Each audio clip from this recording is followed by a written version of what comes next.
жібере, айда беріңіз аға. Мен Сартаев Бөлекбай. Осы араға мен оқушы кезінде әкем түйе бағып, содан 63 жылдан бастап осы арада тұрдық. Сондағы үлкендерден естуім әкелеріме осы үйдің қасындағы қорымшыған шылының қорымы деді. Мына жер не деп аталады? Жантақты. Жантақты?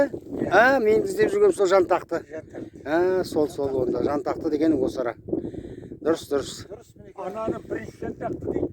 Жаңағы мына екінші жантақты. Иә, жаңа Қаракесекпен аралас отырды деген рас болып тұр ғой енді. Иә.